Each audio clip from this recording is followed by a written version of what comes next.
whiskey and rye, singing this'll be the day that I die. This'll be the day that I die. They were singing bye bye Miss American Pie.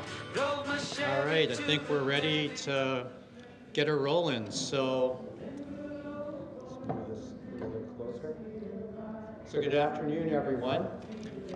Welcome to the 42nd Annual College of Social and Behavioral Sciences. They still have the music going. Yeah, I figured they'll kill it while We're good? Okay, check. That wasn't Buddy Holly playing anyways, so turn it down. So again, good afternoon and welcome to the 42nd Annual College of Social and Behavioral Sciences Frontier Forum lecture, Not Fade Away, Dark Tourism and City Government, presented by Dr. Beth Wilde Heidelberg from our Department of Government. So again, thank you all for joining us both in person and also virtually. Just want to go through a couple of items before we get started today. If you are joining us virtually, closed captioning is available for today's presentation. So if you want to enable that feature, you need to click on the closed captioning button at the bottom of your screen and then choose Show Subtitles. Second, we will take questions following Dr. Heidelberg's presentation. So please enter your questions using the Q&A feature. You can enter your questions at any time during the presentation, and we will address them at the end. So just to recap a little bit of history, 43 years ago, Dean Bill Webster initiated this lectureship to celebrate all research and scholarly activity in the College of Social and Behavioral Sciences. It has become a much respected and well-anticipated college and university event. Today, we welcome Dr. Heidelberg, who was selected as this year's presenter by the College of Social and Behavioral Sciences Research and Teaching Committee. So at this time, I just want to give out a shout out to all of our committee members, and if you could join me in a round of applause for them.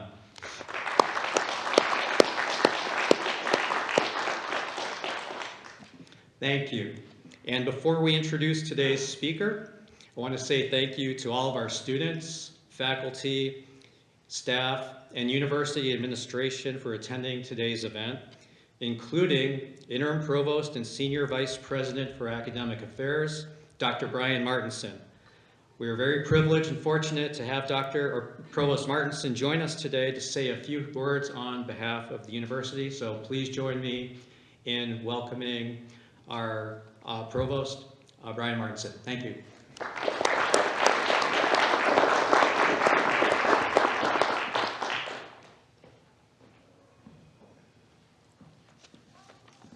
Dean Loiza got walk-up music, but I do not. Well, thank you, Dr. Loiza, and everyone in attendance today, either in person or virtually. Thank you all for attending. The College of Social and Behavioral Sciences has celebrated now, as Dean Loiza referred to, for over 40 years, research and scholarly activity, including this annual Frontier Forum lectureship. That's really quite amazing. So I congratulate the faculty in this college for their strong tradition in valuing scholarship, activity, and research. Social and behavioral sciences faculty regularly present and publish their research locally, regionally, nationally, for great impact. And they're recognized as experts in their field. So I'd like to congratulate Dr. Heidelberg on being selected to present this year's lecture on dark tourism in city government. In 1959, a small plane carrying musicians Buddy Holly, J.P. the Big Bopper Richardson, Ritchie Valens, and of course their pilot, crashed in a field near Clear Lake, Iowa. The crash forever linked the community with rock and roll's first major tragedy and established Clear Lake as a dark tourism destination.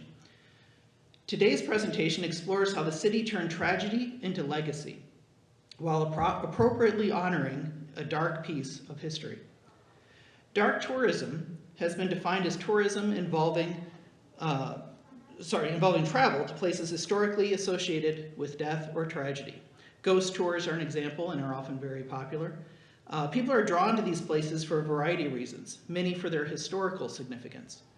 People who have an interest in dark tourism may not know the mechanics or even the politics that lie beneath the surface of those sites and events. So today's presentation focuses on Clear Lake's efforts to respectfully facilitate broad public interest in the crash. And rather than trying to look to back away from its tragic past, the city has embraced its role in the tragedy and in music history, turning it into an opportunity to educate the public about music heritage and creating local policy and planning projects that respectfully accommodate the international public interest in Clear Lake's tragic point in history. When tragedy is the main reason tourists from around the world stop to explore a community, providing a significant revenue stream that supports citizens and local services, communities must consider the ethics and the relationship between the tragedy and the revenue generated by that tourism. So Dr. Heidelberg's research provides guidance to communities dealing with dark tourism based on the Clear Lake example. I would also add that it significantly supports MSU's mission to provide impact to our region and really applied mechanisms or to applied research that help our communities move forward and advance. So at this time, I would like to welcome Dr. Scott Rodemaker, the chair of the Department of Government, who will introduce today's speaker. Thank you.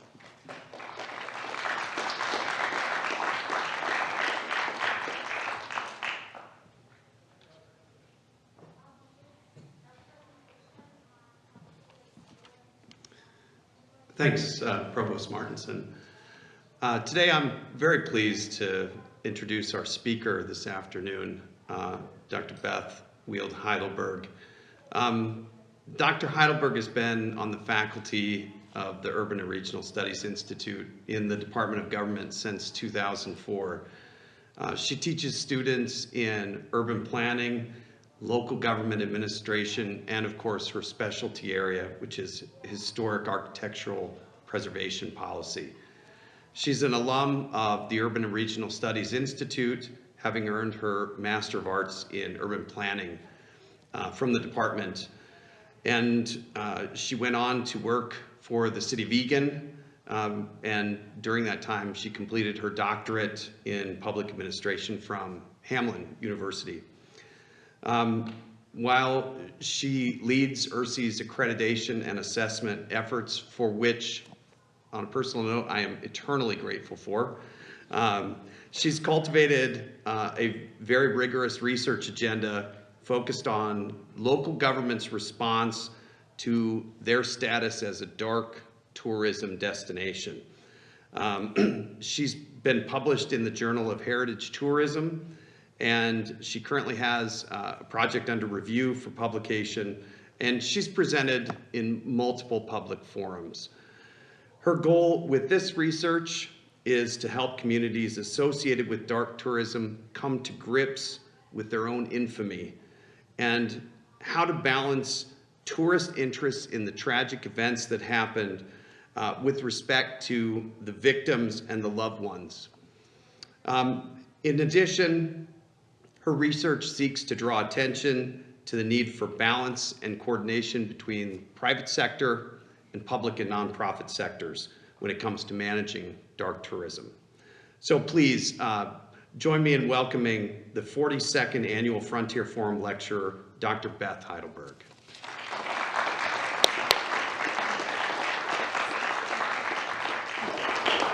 Hello, it's good to see everybody who made it in person, and it's good to see those of you who did not make it in person but are attending anyway.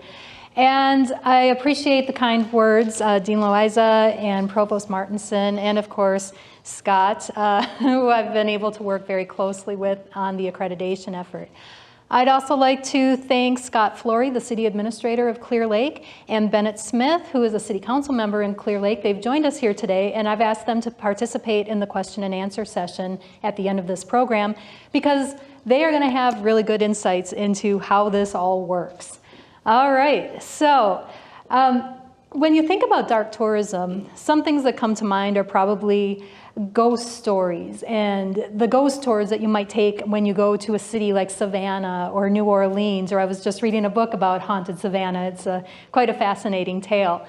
But behind those ghost tours, there's a number of layers of administrative and public input and citizen cooperation that needs to happen before these tours can take place. Now, in some cases, these are fun tours. I mean, how many of you have actually been on one of these ghost tours when you go to a city? Okay, there's a good number of you who have taken these tours, and Dean Loiza was just telling me about some of the dark history spots that he saw out in Boston, the molasses flood. So people are interested in this idea of dark tourism. But what are those extra layers that are involved in planning and making sure that these things can be pulled off? When it's a fun tour with ghost stories and folklore, that's one animal per se. But when you start talking about real life tragedies, like what happened in Clear Lake, that adds another dimension to tourism planning. That creates another reality that you have to navigate and do so very sensitively. And that's what we're going to talk about today.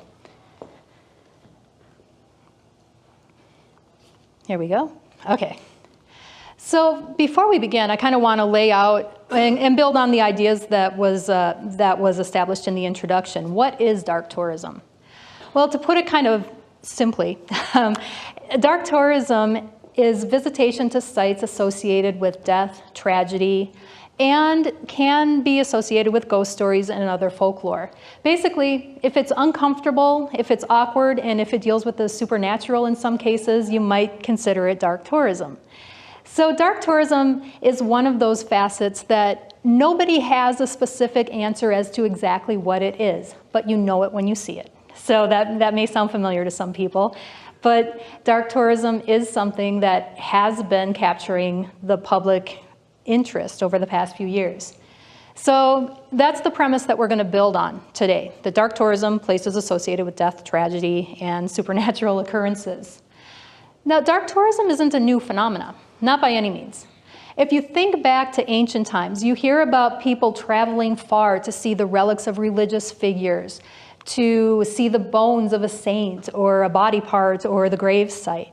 If you think about ancient Rome, the gladiator games, one might argue that that's actually a version of dark tourism. So it's an ancient practice. If you go a little closer to our own history, imagine this, the 1880s, Whitechapel, London, kind of dirty, gritty area, and somebody's been killing women in that area. Okay, so that didn't just happen in a void.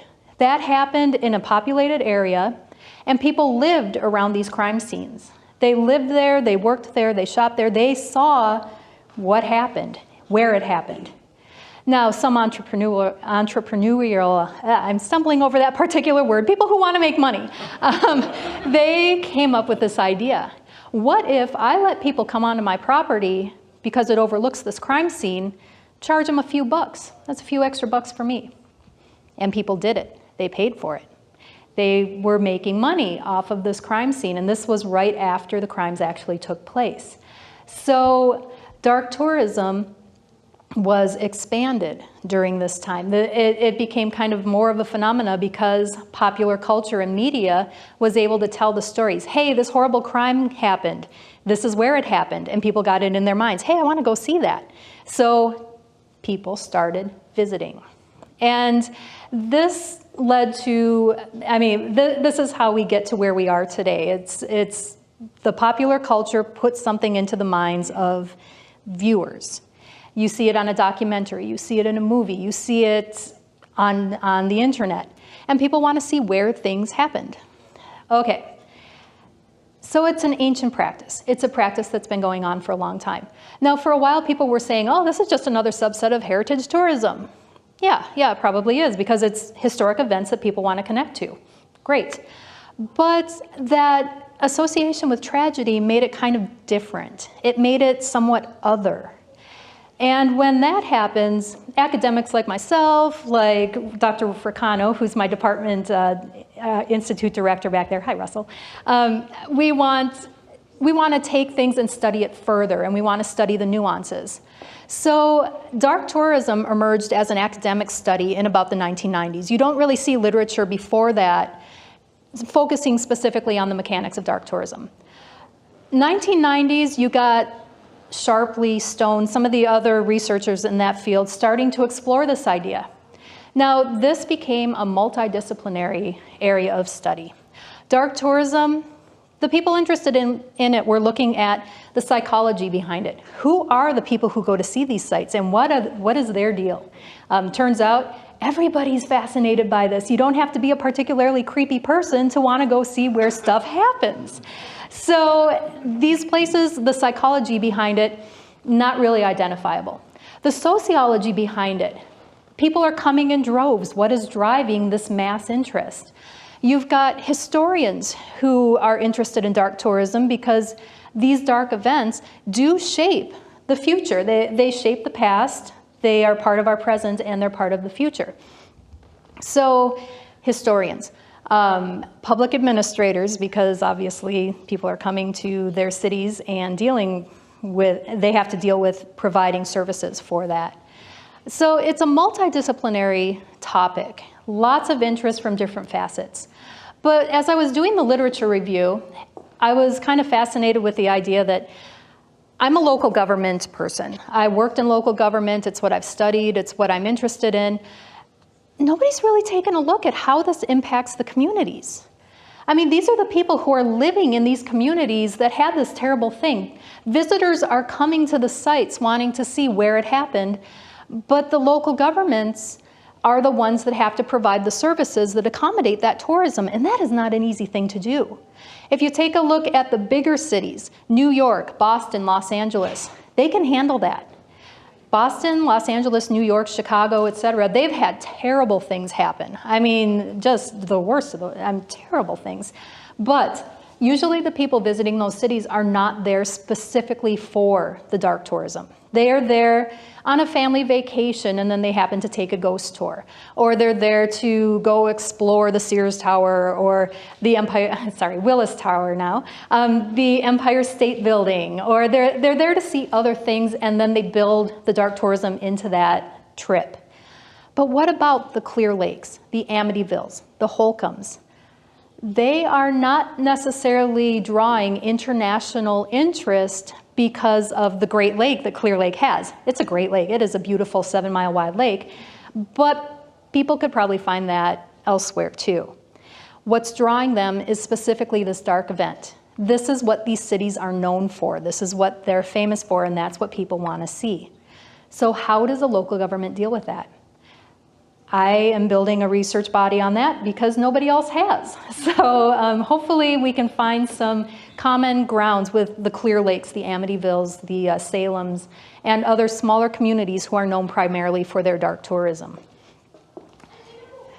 But first we got to take a look at how are we categorizing dark tourism? Because there's a spectrum of dark tourism. Research from Ashworth and Isaac and then Sharpley have kind of created the spectrum of dark tourism. First, you've got the fun, fear, and folklore. These are the awesome sites that people go to get a spooky story. That's where they go to hear about, well, they'll go to Estes Park in Colorado, visit the hotel that was featured in The Shining, or the one that Stephen King drew inspiration from. They'll go to Sleepy Hollow, New York, Headless Horseman. They want to feel what that is like in that community. So these are the ones that are associated with stories. Burkittsville, Maryland. Does anybody recognize Burkittsville? Or are we too far out and I'm totally aging myself? Okay, well, Burkittsville, how many of you have heard of the Blair Witch Project? Okay, getting some more hands now, all right. Burkittsville was just a very small little community, and then these filmmakers set their story in Burkittsville. And it was, for those of you not familiar with the Blair Witch Project, it was a story about 3 student filmmakers who went out into the woods and encountered this terrible paranormal thing. Never came back, and it was a found footage thing. Well, this sparked a lot of public interest at the time. In the late 90s, you couldn't go anywhere without somebody making the little stick figure and trying to freak out their friends. So when this phenomena hit, the filmmakers were like, guys, it's just a movie. Here are the 3 lost filmmakers. They are literally right here. This did not happen. And it didn't matter. People still to this day go to Burkittsville steal the sign because they want to have it in their own house. They go and visit the woods trying to find out, where did this happen? Guys, it didn't happen. So this fun folklore, or fun fear and folklore, this is the ghost stories. This is like the very lighter, more amusement park kind of end of dark tourism. The ghost tours, not based on tragedy.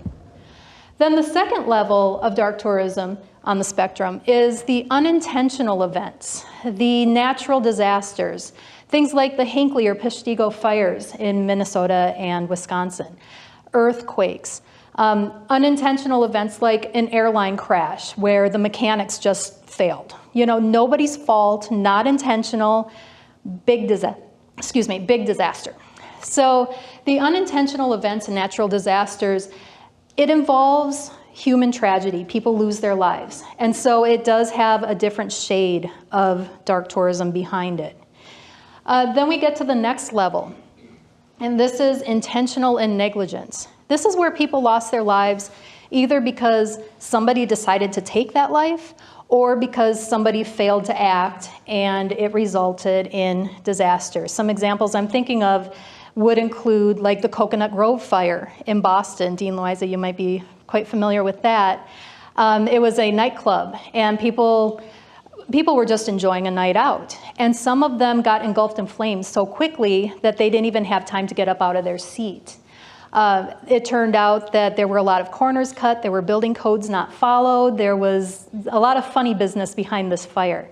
And so, while not an intentional event, I'm sure the owners would have preferred it not happen, but it was a negligent event. Johnstown, Pennsylvania, where up in the highlands, they had a nice little hunting club and built a dam to create a nice fishing lake. Well, the dam burst.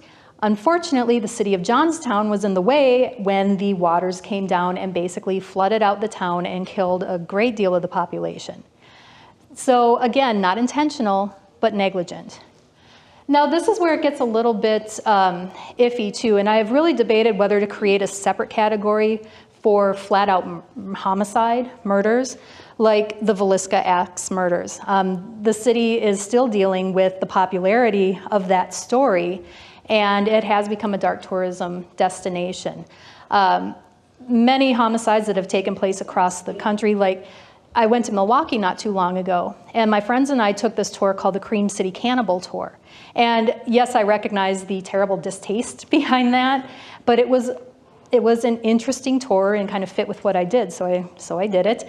But it was one of those things where the homicides were intentional, they were very well plotted out, and they really focused in on one area of the city. Now, what was fascinating about that one is my friends and I drove over to where Jeffrey Dahmer's apartment, he used the Cream City Cannibal. We went over to where it was. They were not able to keep the apartment up because the toxins had gotten all into the apartment. It was a terrible thing. But there were still neighbors in neighboring buildings that held out signs that said, "Nothing to see here, drive on." So apparently we were not the only ones who have driven past. And in some cases, people are stopping and they're getting out and they're crowding out the neighborhood.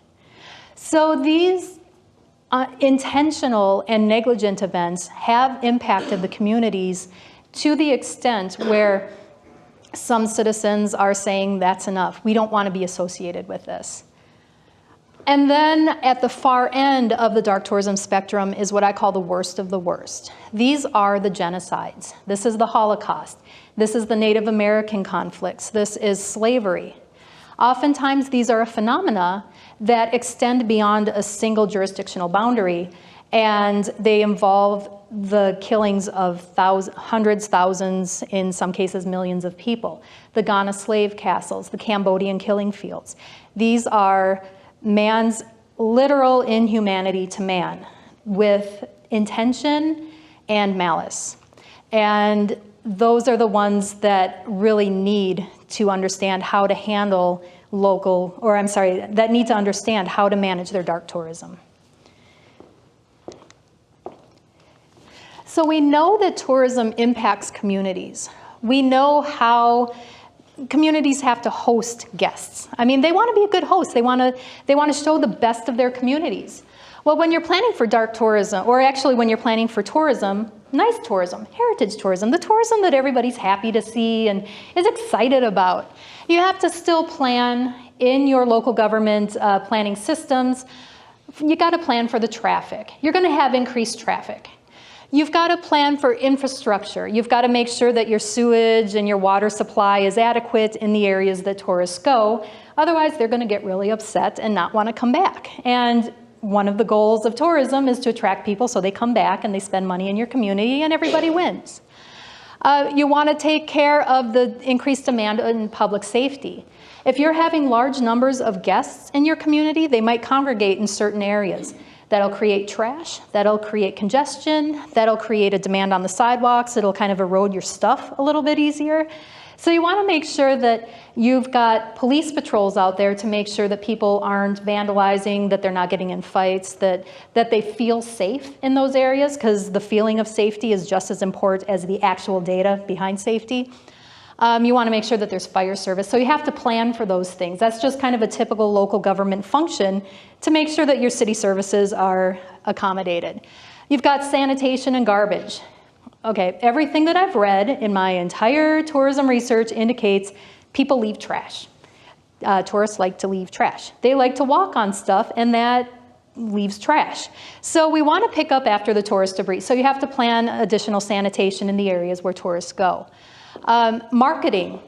Marketing in a traditional heritage tourist site is awesome. People love historic sites. They love historic downtowns. They like to go see and experience what people 100 years ago saw and experienced. And so you can market that. That can be like a drawing feature. Hey, come look at our cute historic downtown. We've got antique shops and we've got restaurants and we've got all this stuff that you can come visit.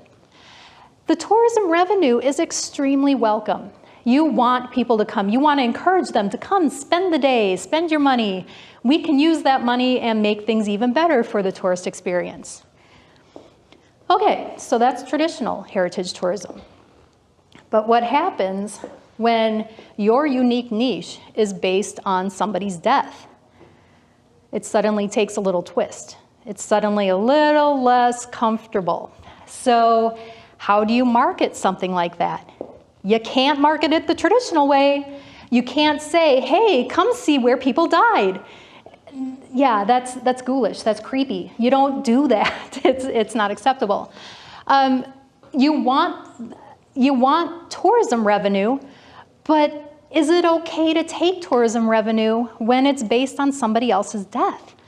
That's the hard question that has to be asked. That's the hard question that needs to be addressed, and that's one of the things that I'm looking into. And also, one of the most important aspects of dark tourism is the emotional impact. In many cases, these events didn't happen that long ago. There are still living family members in those communities. There are still people who remember what happened, when it happened, and may have known somebody who was one of the victims.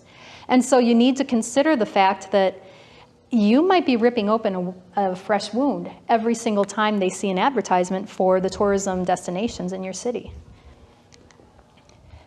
So I've kind of taken a look at 3 important factors communities need to consider as they're planning for dark tourism. And Councilmember Bennett and City Administrator Flory, you probably figured all of these out.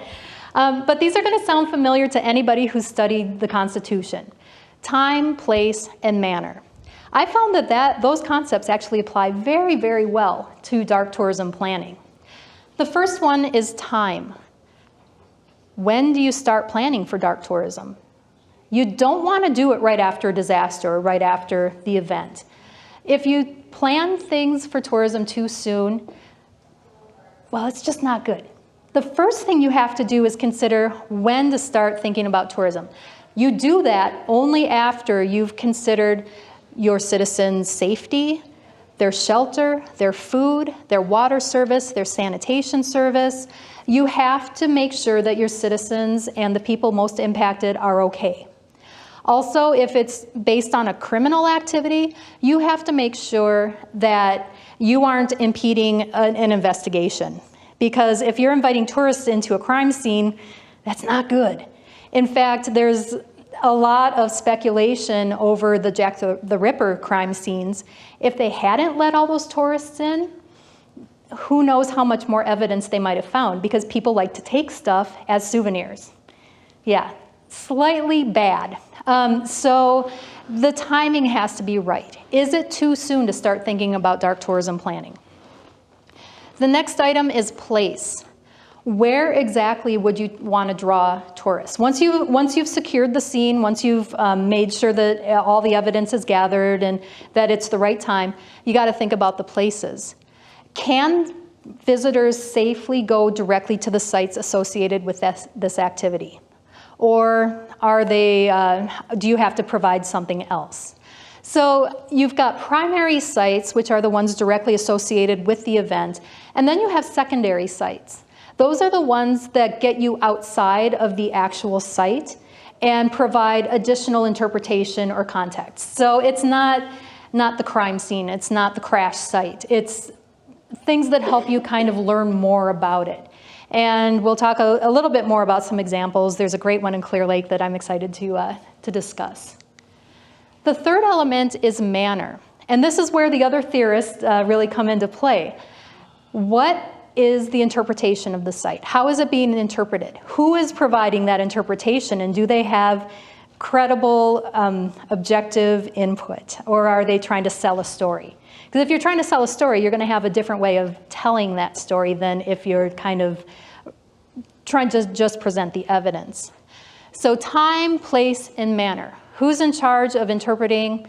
How is it being interpreted? Who's in charge of that message? Now, I've got to bring up my three favorite examples, the ones that I've studied probably the most so far: Salem, Holcomb, and Amityville. Clear Lake will be the case study, but these ones provide a lot of good context into three different approaches to time, place, and manner. First off, Salem, Massachusetts. I had a chance to go out there and study that city quite a bit and found that they have really embraced their role in dark tourism. First off, if you're not familiar, if somebody watching on Zoom isn't familiar, the Salem, Massachusetts case is a 1692 Salem witch trials where 20 people were accused of witchcraft under spectral evidence and executed for it, either by hanging, by pressing, by dying in jail. There were deaths associated with this accusation of witchcraft. Now, that obviously is a tragedy, and nowadays we're not going to just accept spectral evidence. We're not going to have somebody saying, "Oh, I see a ghost," and that is clearly, she's guilty. She's just guilty. So nowadays, what you're going to find is that we have much more need for evidence.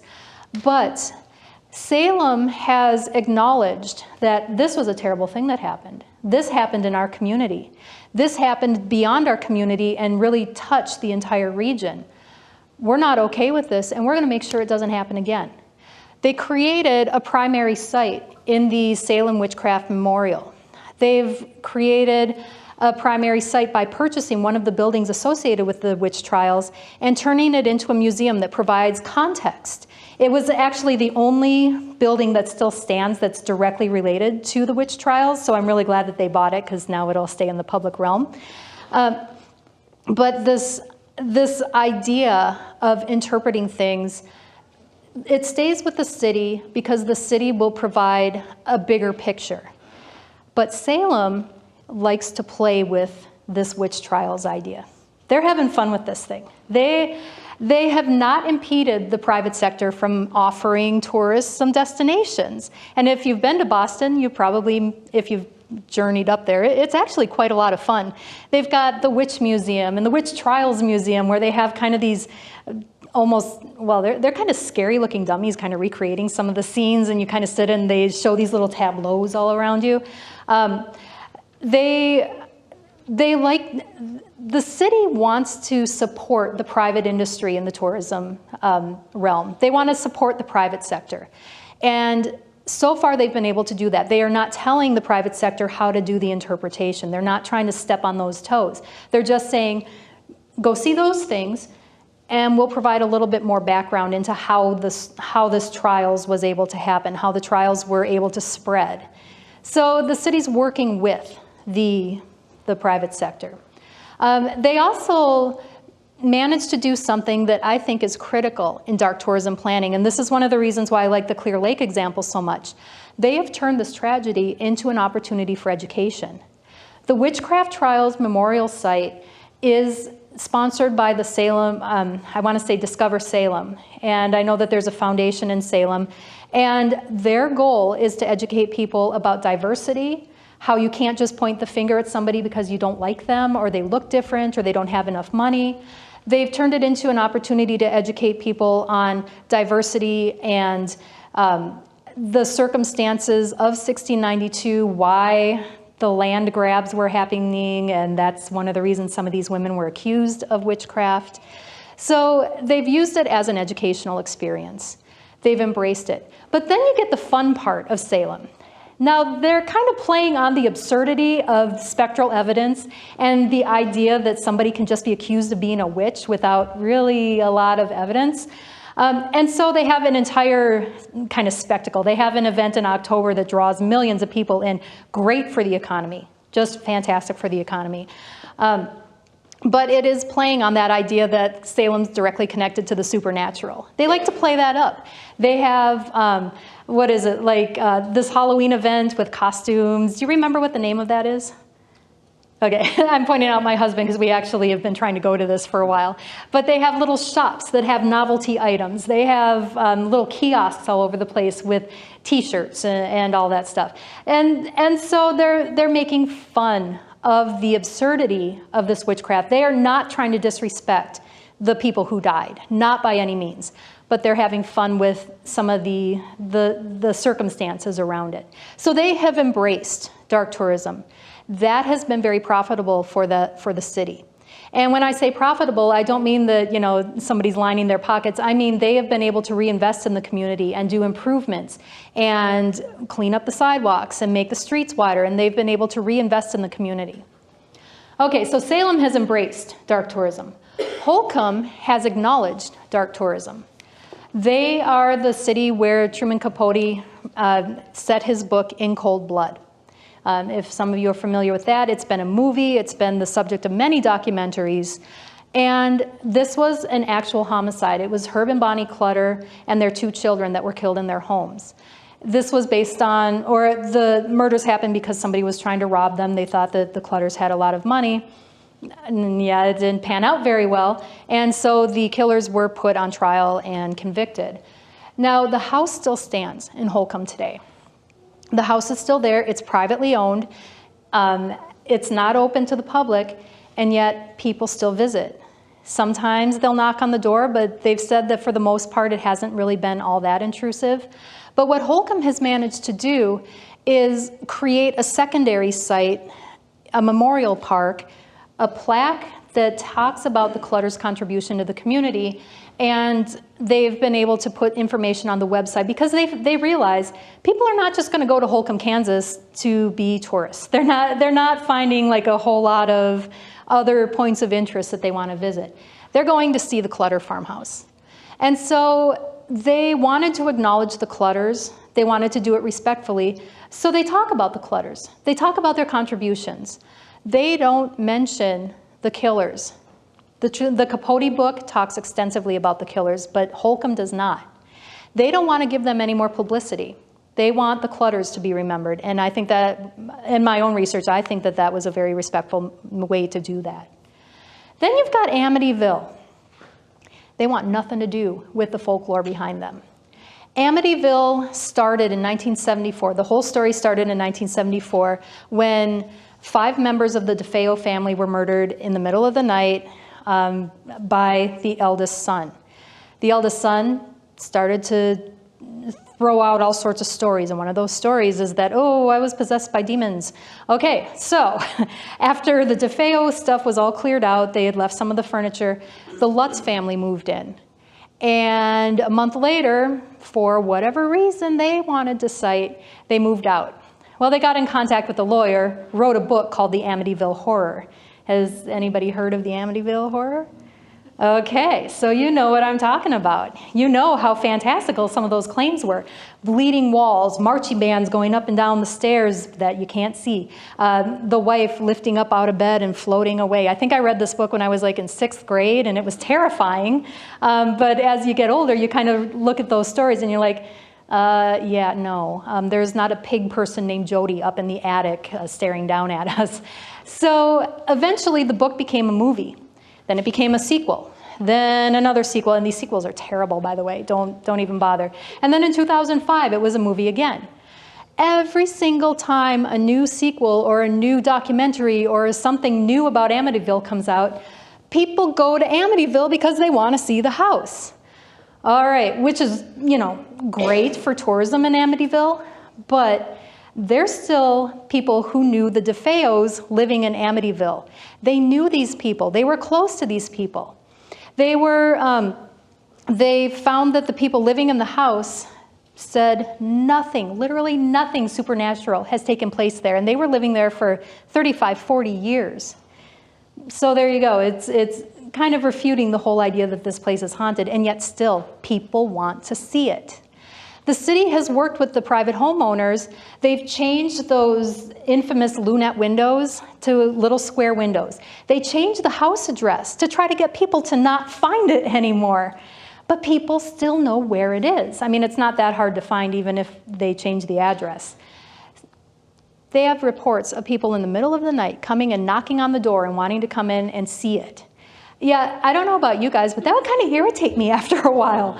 So the local government was trying to work with these people. And in fact, I was talking with a friend of, or I was emailing a friend of the daughter, the DeFeo daughter, who used to go over to the house and play with Allison DeFeo and go swimming in their pool and stuff. And she said after the murders, a lot of people came, and as teenagers, they would encounter these tourists in the community, and the tourists would ask, hey, where is such and such? And they would say, oh, go about 2 miles that way and take a left and then down the road. Miles from where the house actually is. They were deliberately steering tourists in the wrong direction because they just didn't want to deal with it. They don't like how ghoulish the story is. And so they have not acknowledged it. The local government has worked with the private homeowners but has done nothing for tourism planning. They don't want anything to do with the story. But it's not stopping people from going. People are still going. They're still making messes in the neighborhood. So this idea of acknowledging, embracing, and ignoring is just fascinating to me, and this is kind of where my research lies. I've got some study parameters at this phase in my research. The first one is I want domestic sites because it's easy to travel to, it's easier to get funds than international travel, and I wanted to be able to understand the local government context, meaning I understand local government, I know how it works, I can talk to people about it in a reasonable way and understand the structure. So I'm keeping it domestic for now. Eventually I'd like to go international, but that's just not in the cards at this time. I wanted tragedies associated with a single community.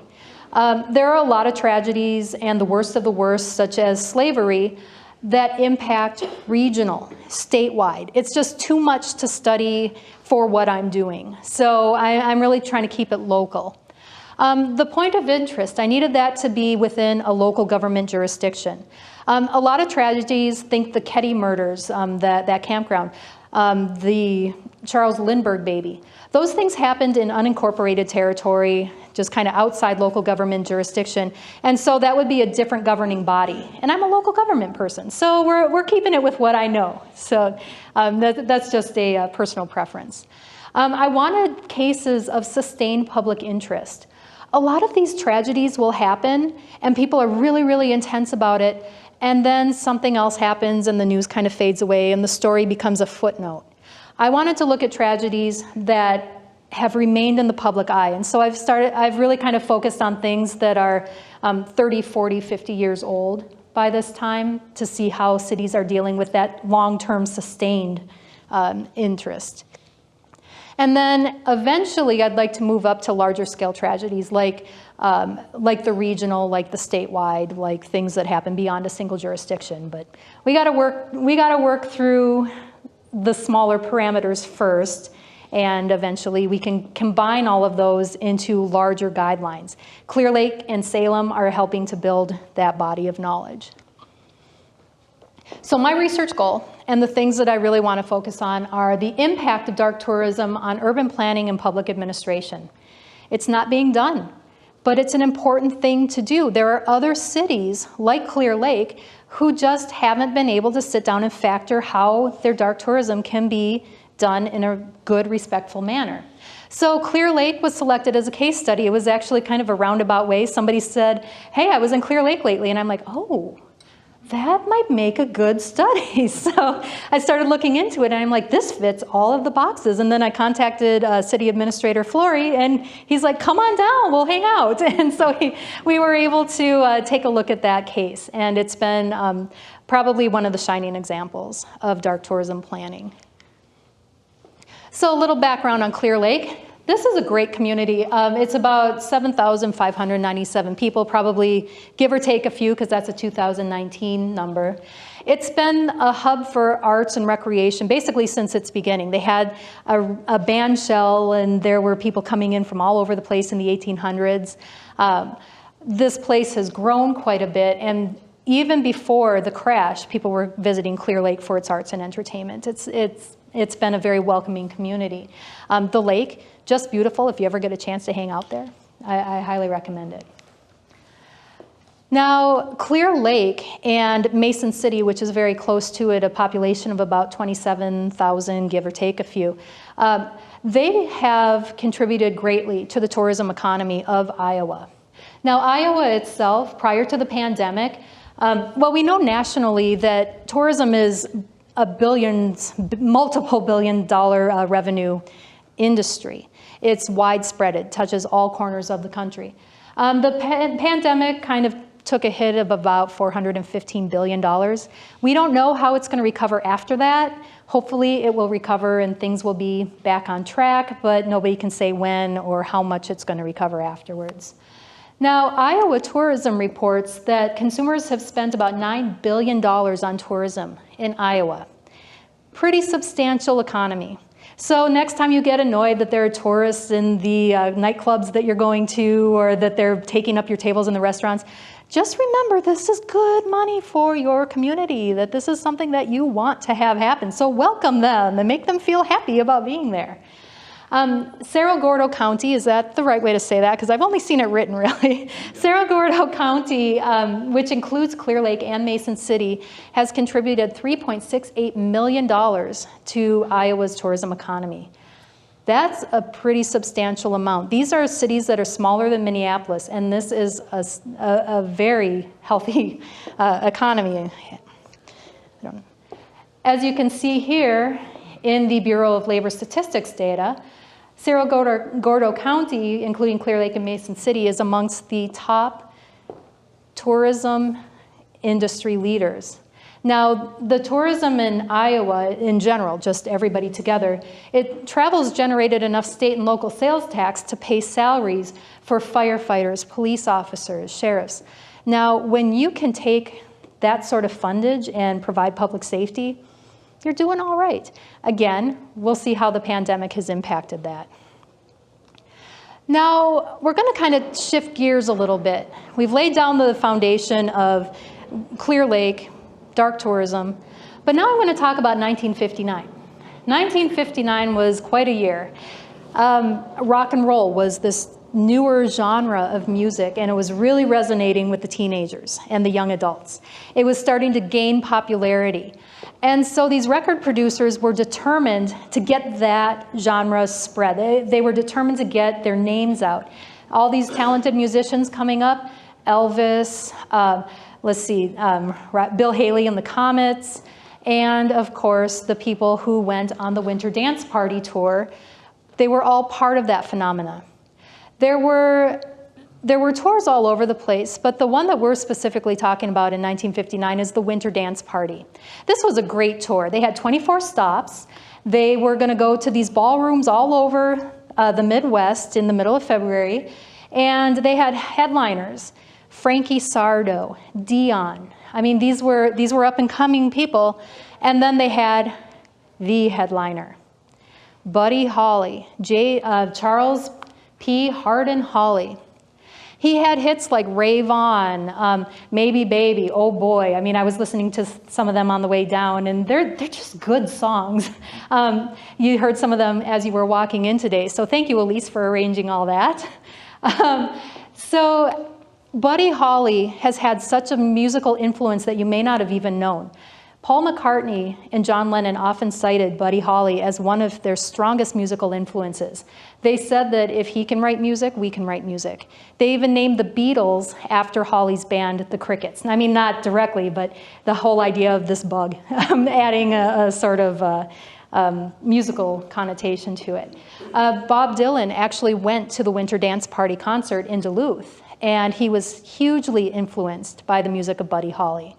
So the influence actually is sustained. We still see musicians citing Buddy Holly as one of their early influences. And if you listen to his music, you can tell why. We had Ritchie Valens, 17-year-old kid. He was up and coming as well. I mean, he had 3 hits in a career that probably spanned maybe a year. They were expecting great things of him, so they sent him on this winter dance party. His hits included things like Donna, Come On, Let's Go, and of course you've probably heard the song La Bamba. That's still played quite a bit and covered by numerous bands. He was one of the first Mexican Americans to really fuse this rock and roll sound with the traditional Latino sounds. La Bamba is a nod to that, and if you listen to some of his other stuff, and there's one that I can't pronounce, but it's a great song, it's a musical track that takes a traditional Mexican song and puts it to a rock and roll beat, and it is so good. He was a prodigy. He knew how to play, and he was great. Now, the Big Bopper was known mostly as a novelty act. He did things like The Purple People Eater Meets the Witch Doctor, The Big Bopper's Wedding, Little Red Riding Hood, and of course his biggest hit, Chantilly Lace. But how many of you knew that he's credited for pioneering music videos? He's actually one of the first to use the words music video in an interview in the 1950s. A lot of people, I didn't know that before I started researching that. So his impact was, yeah, on stage, but actually behind the scenes quite a bit. He was producing videos for television in 1959, and that's years before a lot of people started thinking about that. So those acts, they all got together on this tour bus and went all across the country. And when I say all across, well, I guess I should say all across the Midwest. It was not a good time for them. This was actually kind of hell on earth for them.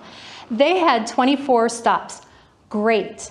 But did they mention that there were no rest dates in between? They had a concert every night for those 24 nights. There was one night open, February 20th or February 2nd. That's the night that the tour managers said, hey, we got this free night. You guys don't really need to do laundry or rest, do you? Let's book the surf in Clear Lake. So they ended up bouncing. I think at one point they went from like Duluth to Fort Wayne.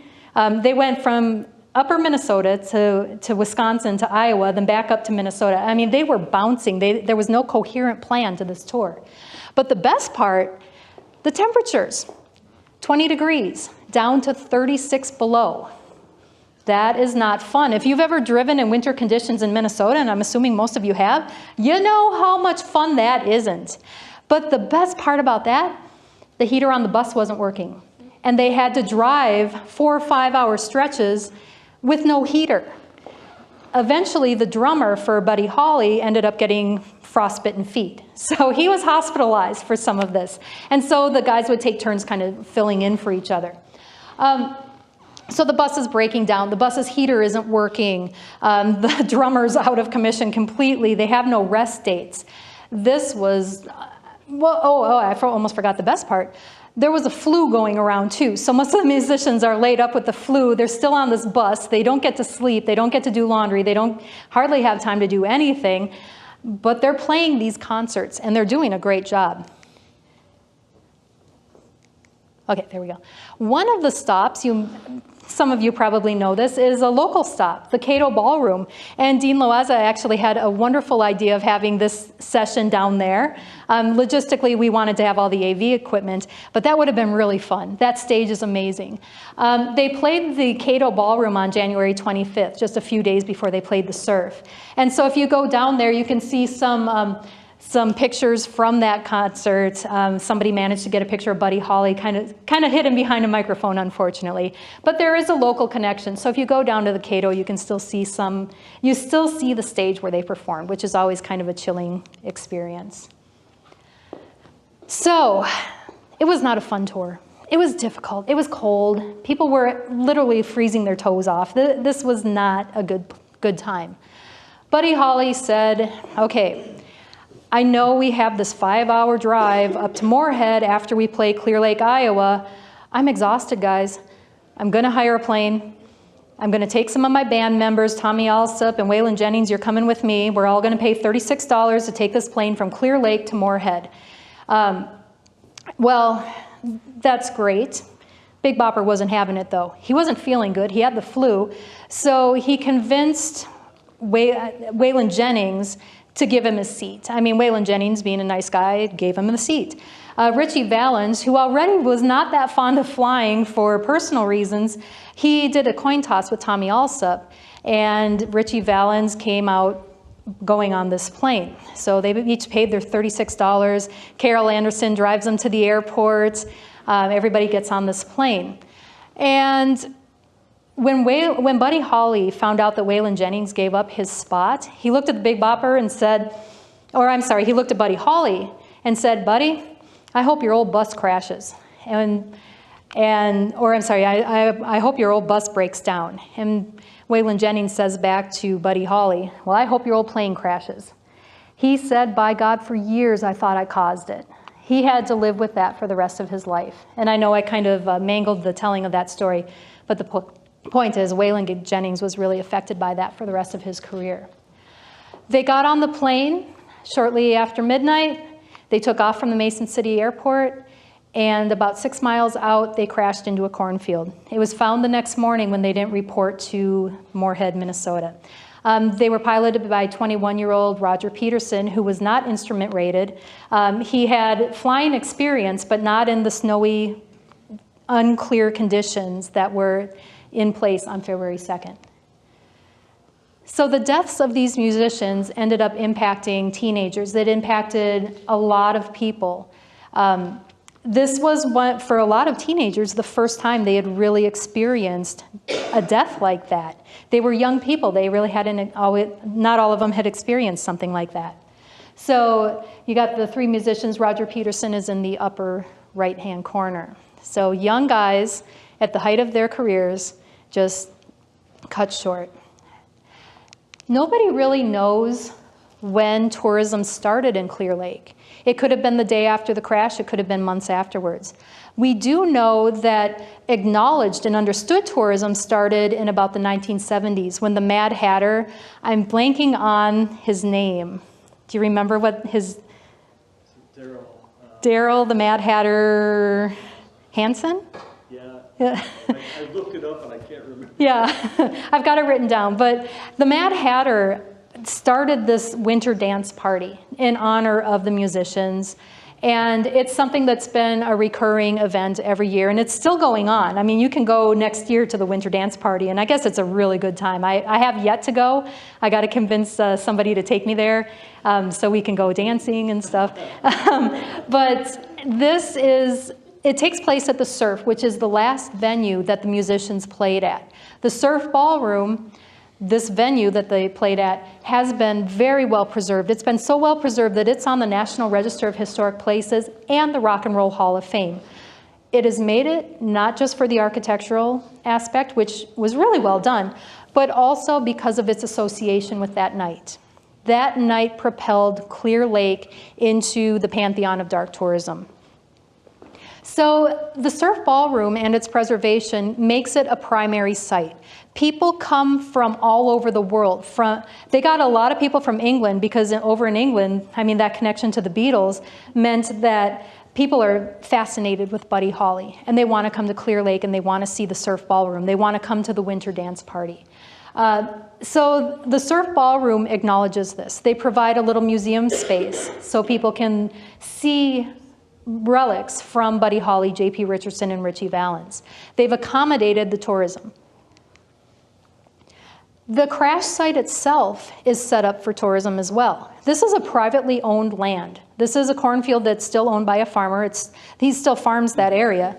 But they've cleared out a path and accommodates people who want to see where it happened. And they can leave little memorial trinkets. They can leave things that honor the musicians. You can see that they've got like 3 records and a metal guitar. They have a little memorial for Roger Peterson, the pilot, as well. To mark off that trail, they've got a pair of Buddy Holly's signature glasses. So they have acknowledged this as another primary site. So Clear Lake has 2 primary sites. One of them's privately owned, one of them's owned and operated by a nonprofit. The city does not own either of these lands, and they don't have zoning specifically for dark tourism.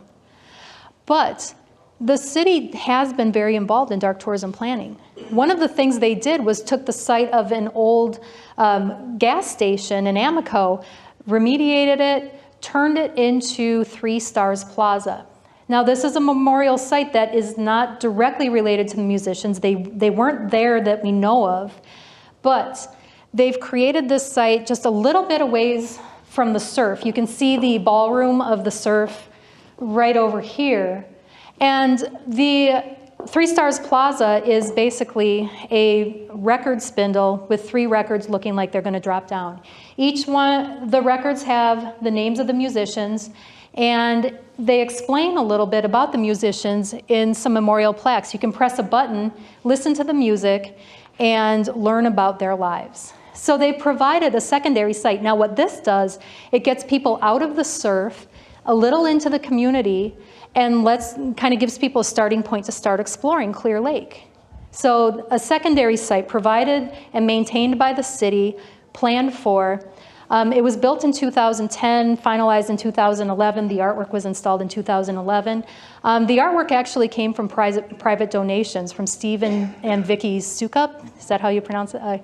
And they did not solicit the Valens family for money for this, but the Valens family was so, they found it respectful, and they really connected with it, so they donated about $3,000 to help create this memorial to their son.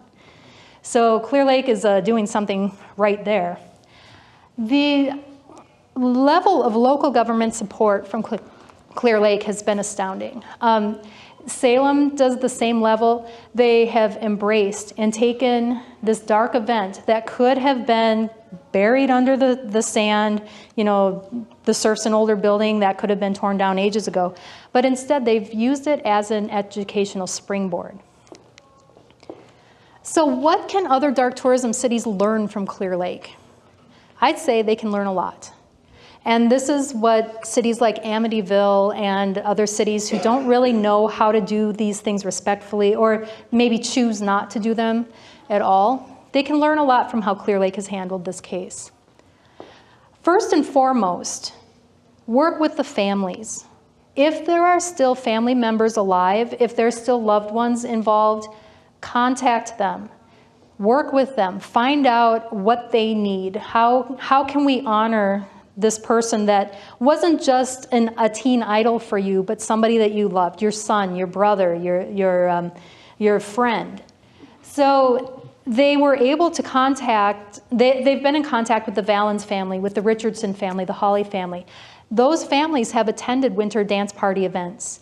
And in fact, the Valens family often hosts a brunch for people coming to the winter dance party. And if I remember correctly, the Valens family actually moved to the area. They didn't really have a connection to Iowa prior to this. But apparently Clear Lake is doing something so right that the Valens family has decided to contribute continuously. So that's actually pretty impressive. You wouldn't hear about that too often. The Hawley family doesn't have quite the level of involvement, but J.P. Richardson's son used to be very heavily involved in winter dance party events too. There is a caveat there. You're not going to be able to please everybody. You're not going to be able to listen to every voice. Unfortunately, you get cases where there are so many people who died in the incident, or the incident was so long ago that there's nobody alive, that there's no way you can incorporate those voices into memorial planning. And I take a look at the 9/11 case. September 11th, about 3,000 people died. Now, contacting all of those families, they all had very different ideas as to how that memorialization should take place. As a planner and as a city official, that's a lot of voices to have to represent. If you actually took everybody's idea, it would just look like a hodgepodge. There would be no one thing that stood out. So they had to make some very difficult decisions. And a lot of people felt slighted by that. A lot of people felt like they hadn't been heard. So when I say talk to the friends and family, it does have that little asterisk that it's not going to be entirely possible all the time. You do what you can. As a local government person, we're very familiar with that. You just do what you can. The second thing is know the local politics. Now, I'm not talking about Democrat versus Republican. I'm not talking about that level of politics. As a local government staff member, you have to be very savvy about how you approach projects. You have to know what your window of opportunity is. If a council member's up for election, do you really want to try to get them to support a controversial issue? You have to kind of know when that window of opportunity is. With dark tourism, is it going to be controversial enough in your community where you might need to wait on that project a little bit? You need to know what the council concerns are.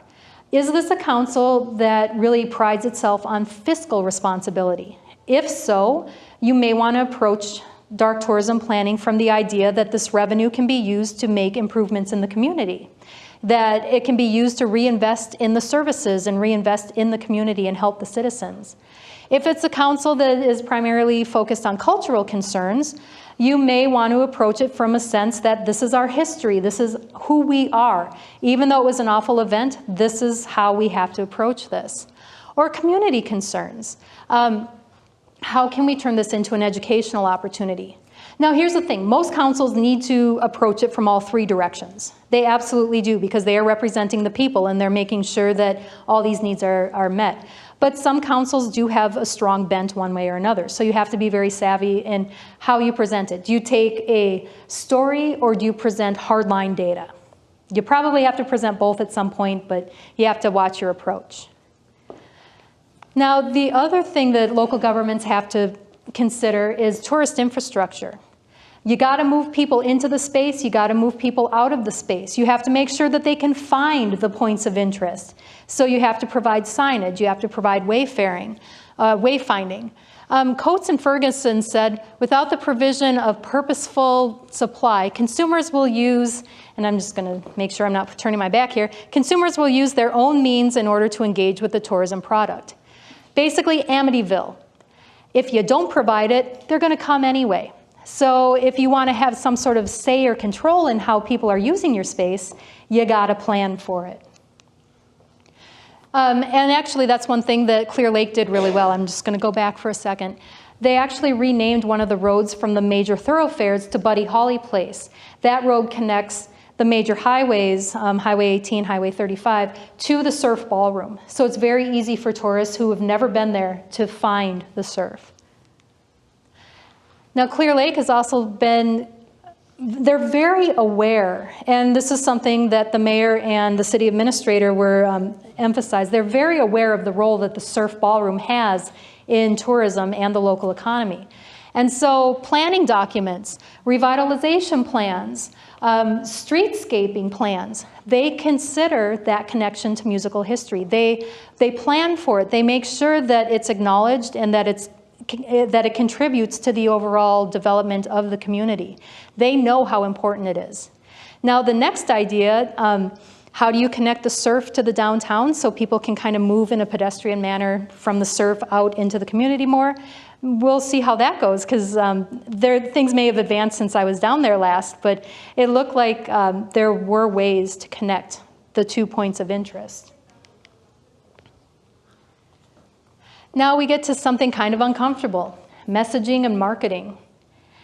You don't want to say, hey, this is where these guys died, come see it. That's not okay. That's not how you treat people. Salem, they, of course, had the tragedy, but they've also taken that kind of whimsical approach. And they've actually incorporated the witch logo into their city logo, into the patches on their police and fire. They've been able to take it and use it and kind of play up their status of witch city. I'm not sure if all of you can see that, but Sleepy Hollow takes the Headless Horseman and uses that. But these are the fun fear factories. These are the fun places that are kind of playing it up. When you come to real life events like the crash, like Holcomb, you've got 3 Stars Plaza.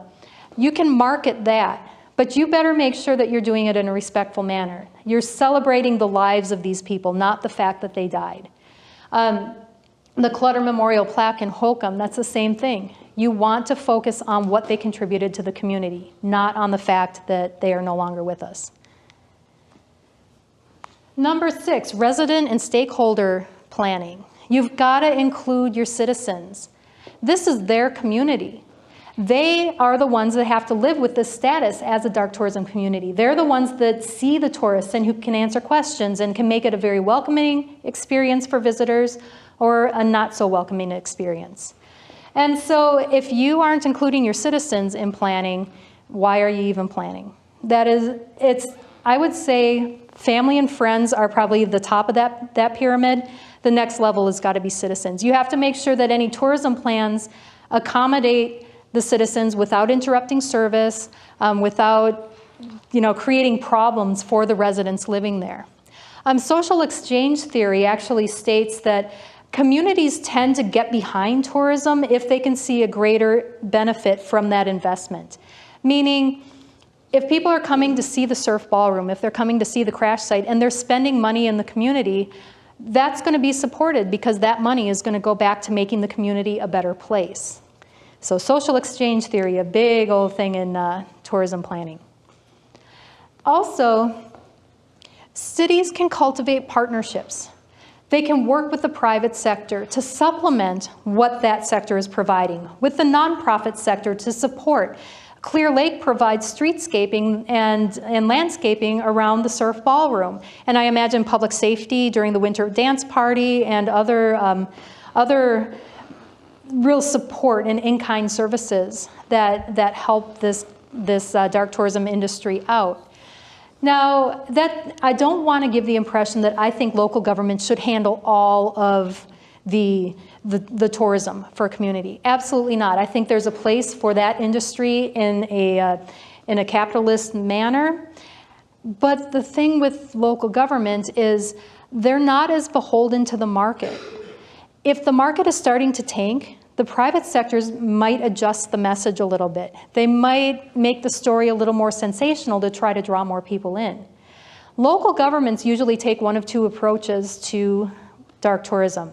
Number 1, providing in-kind services and support.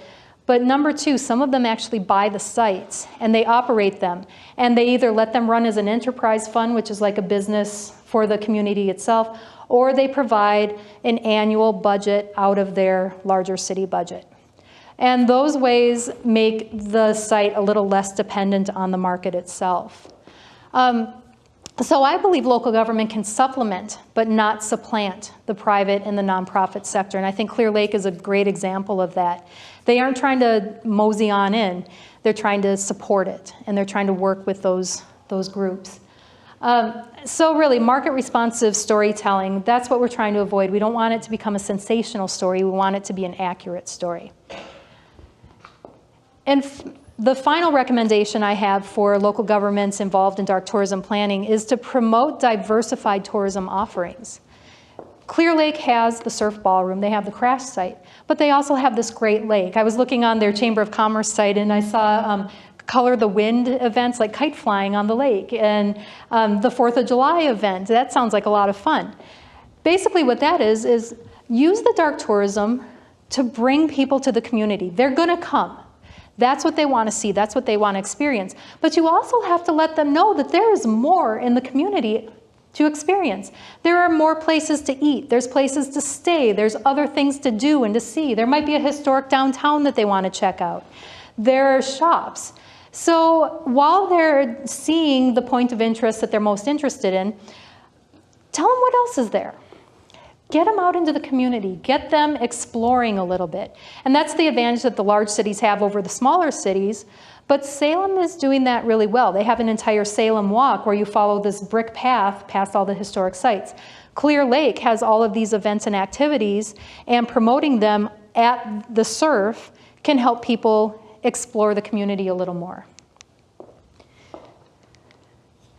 So overall, in my research, I found that dark tourism brings people to a community, but it has a different dimension to its planning.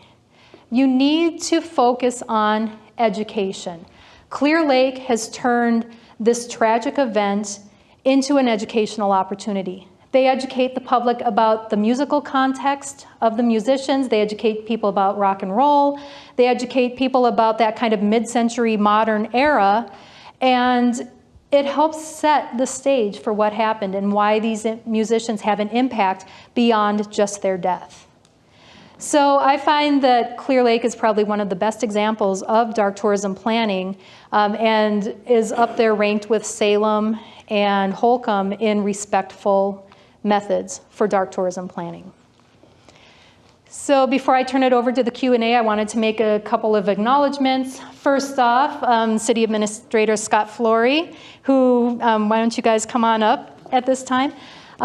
He really took me around Clear Lake and showed me what it was beyond just the surf. Otherwise, I kind of scratched the surface, but I got to learn the community. Council member Bennett Smith, he's here to answer any questions about, what's it like to actually work in a community that is known for its dark tourism. I want to thank, and she's not here today, Lori Leitz of the Surf Ballroom. She sat down with me, took me around the stage and back into the green room. Fascinating green room. I know you do a lot of musical history stuff, Dean Loiza. Lots of signatures from names that you will know. I want to thank the Dean for supporting this research when he was just coming on board. He helped set me up with the travel for this. Director of Operations Joe Riska in the back. He was on the committee that helped select this presentation, so thank you, appreciate that. And then the Urban and Regional Studies Institute and the faculty there, I get a lot of support from them all the time. Russell Fricano is in the back, and of course my friends and family who have come to see me today. So I want to open it up for questions. Dean Loiza, did you want to make some remarks before we start that section? Yeah, just very quickly, before we jump into the questions, just wanted to reiterate, if you have a question for Dr. Heidelberg, you can either enter it in for our remote audience using the Q&A function, or you can go old school and raise your hand if you're here with us in the audience. And so last bit, I would like to, before we get into questions, welcome our guests from Clear Lake. Thank you very much for coming. And if you could, before we jump in, just give a big round of applause for our guests and also to Dr. Heidelberg for a very enlightening.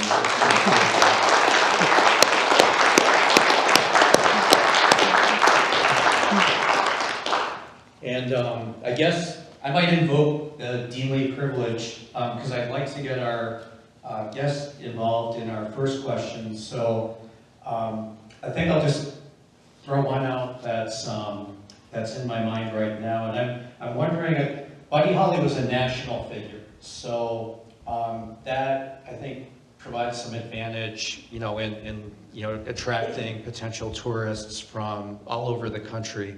I was wondering, in your work, that you came across dark tourism sites that had more of a regional interest and following versus a national one. I guess the one that makes me think of this is, has anyone heard of Lizzie Borden?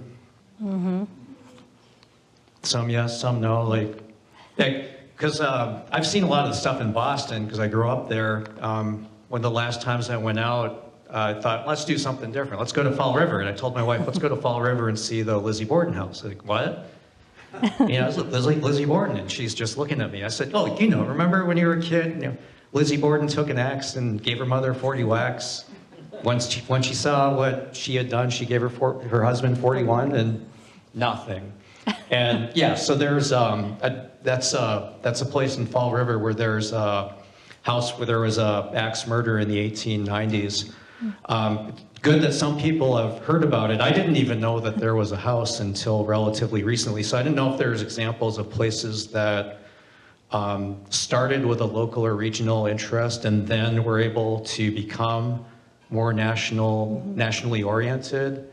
And I guess if so, how did they do that? And I guess as a follow-up, my question for our guests is, what actually goes into the work of getting promoted and getting into things like travel books? Because I think for all of the great places that I've been to through like Lonely Planet or Photos or whatever, there's equally, an equal number of places that I've been to that I've just heard of word of mouth. So anyway, so that's my two-phase question. So thank you. I'll have you pass the microphone to them because I'm still mic'd up. Okay.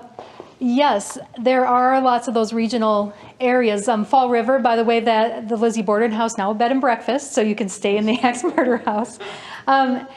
First off, Mankato has a dark tourism site where Native American hangings took place, and there's a memorial for that down by the river.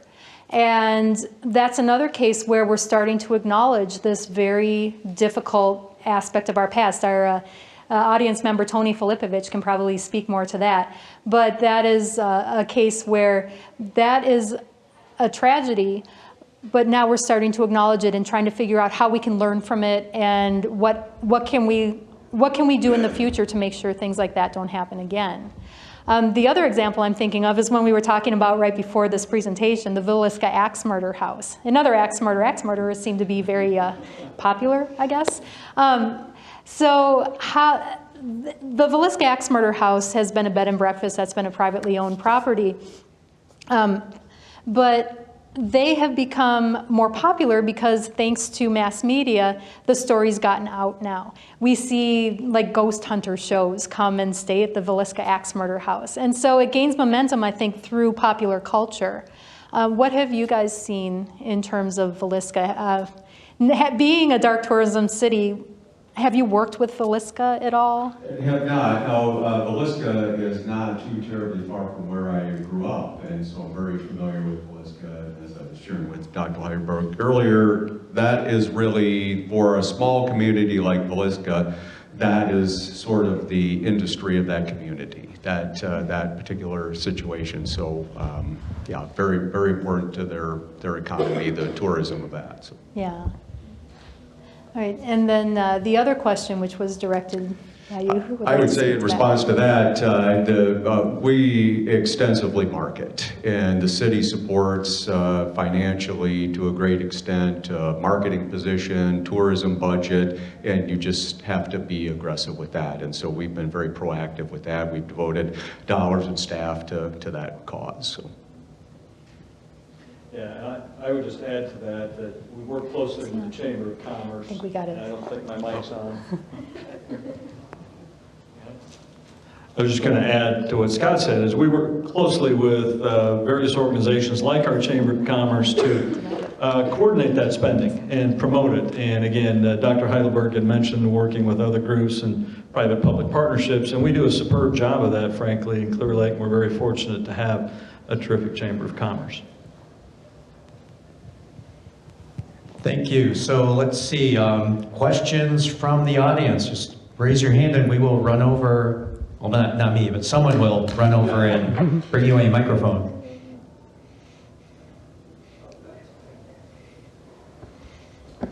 Good afternoon. Thanks for coming up. I am a North Iowa native, so spent a lot of time in Clear Lake and Mason City. I remember the days of KZEV radio, the Mad Hatter, the Bit. This started 20 years after the tragic event. And I noticed that incrementally, the situation with the private landowner opening up his land for a memorial was a few decades later as well. And I noticed that the stack is another new thing. Could you explain a little bit as far as where do you see this progressing, and how much more will the community take advantage of it? And also, because Clear Lake is always was a tourism community, would this have worked in a community that doesn't have a draw like a lake as well? Thank you.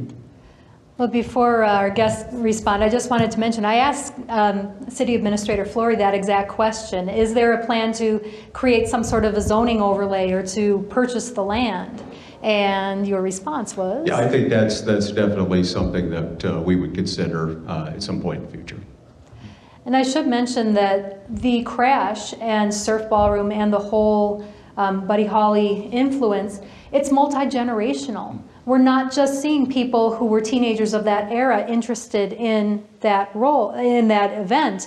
We're seeing people of, we're seeing young people. You go on YouTube and you see people in their 20s and late teens going out and exploring the site.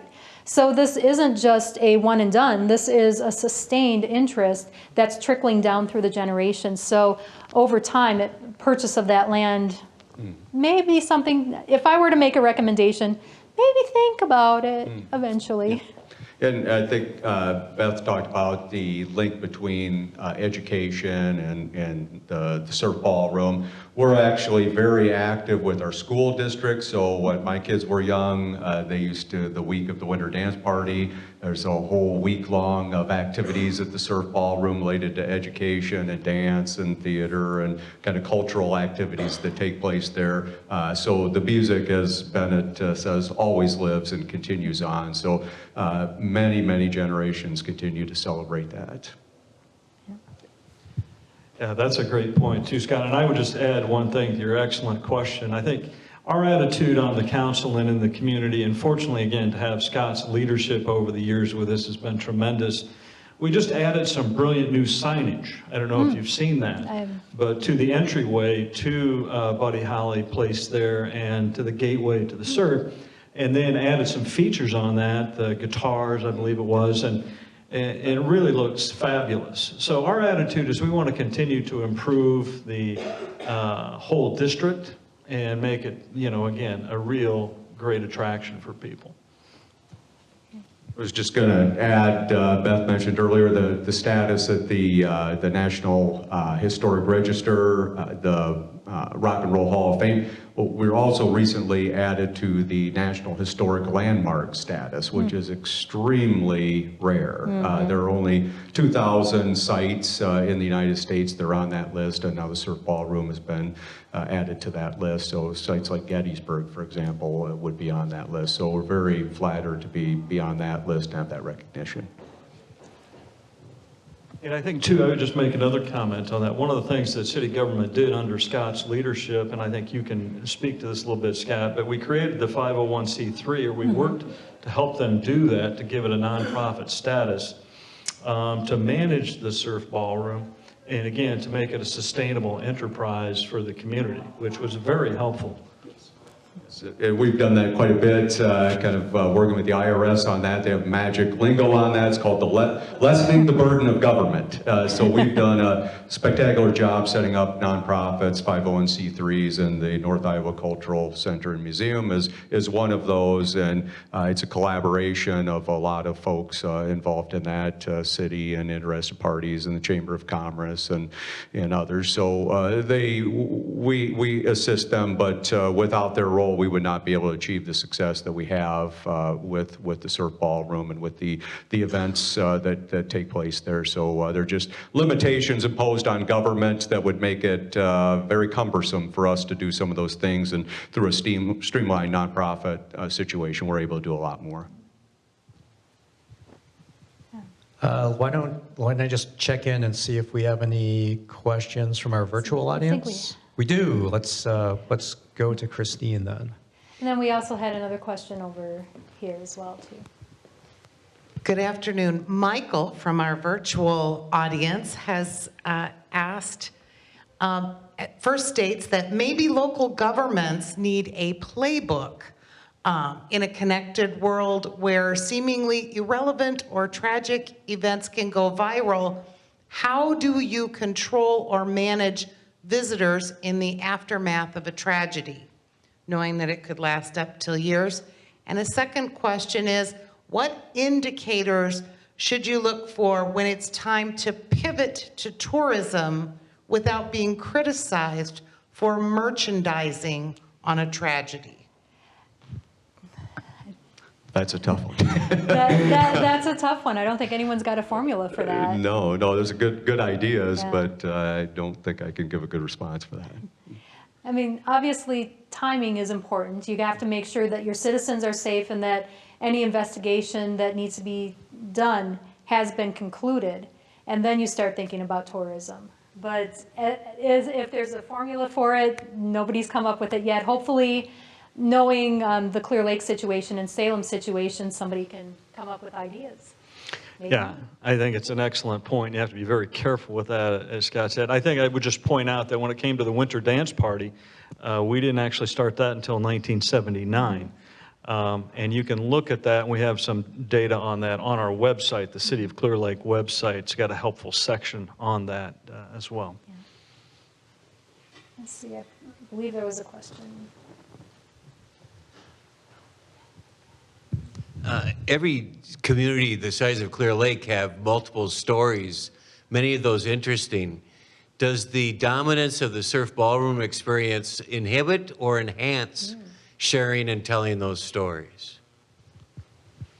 Oh, I would say it certainly enhances, other facets of our community, and it's just a wonderful history with the surf ballroom that predates this tragedy as well. So I think it complements that, but I'll also let Scott.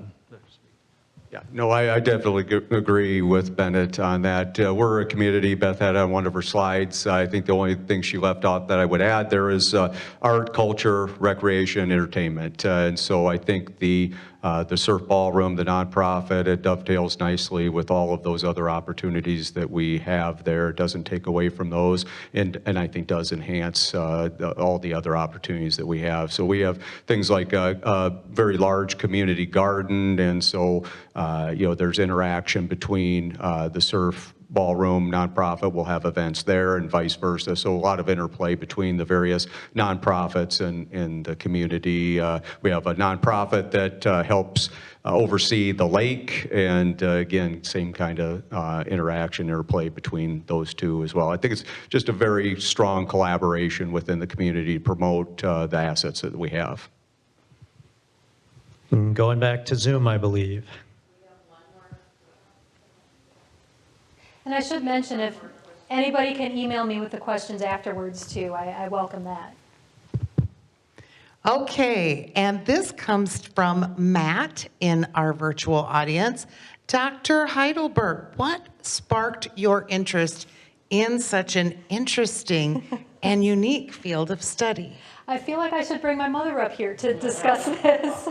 As a kid, I always kind of loved going to museums, and one of the places they used to take me was to Fort Snelling. And I was always fascinated with this idea of this connection to that early part of Minnesota history. And as I grew up a little bit, I became fascinated with the Titanic. I wanted to know everything about the Titanic, and I can still rattle off data on the Titanic like crazy.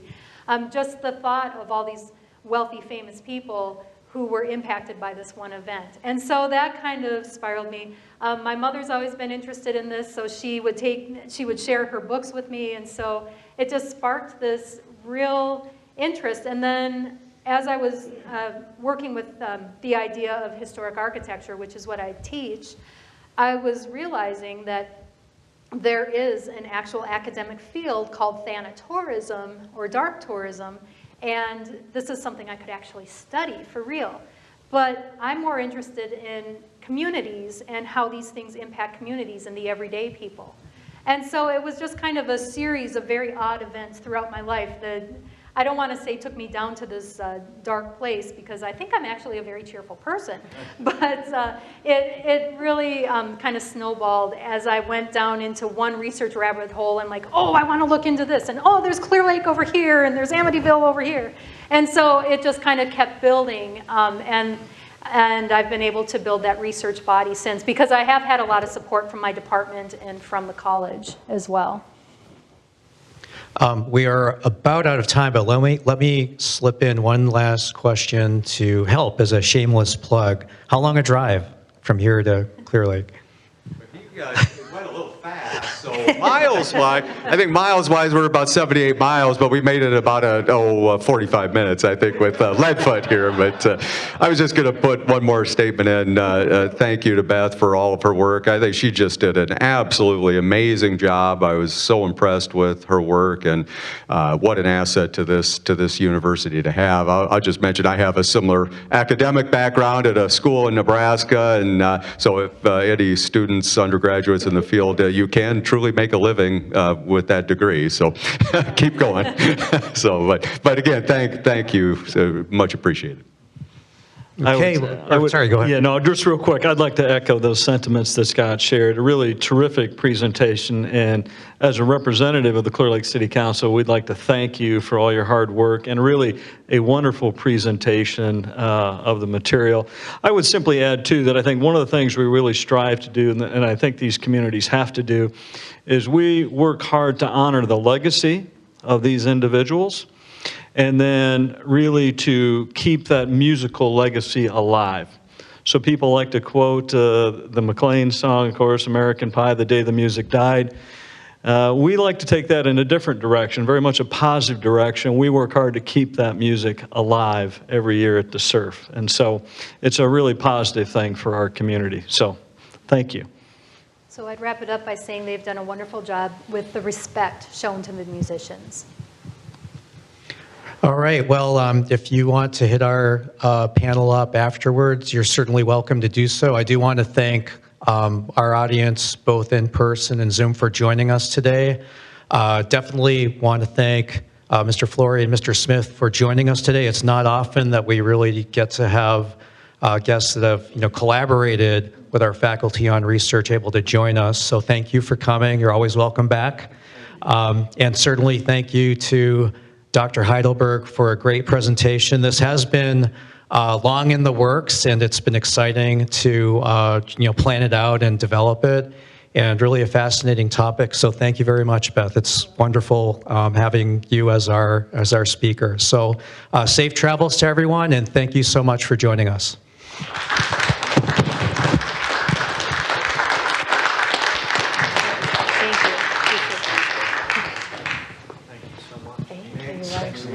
I'm glad you guys could join us for the thing. Well, thanks. I was going to mention, too, we do have Maria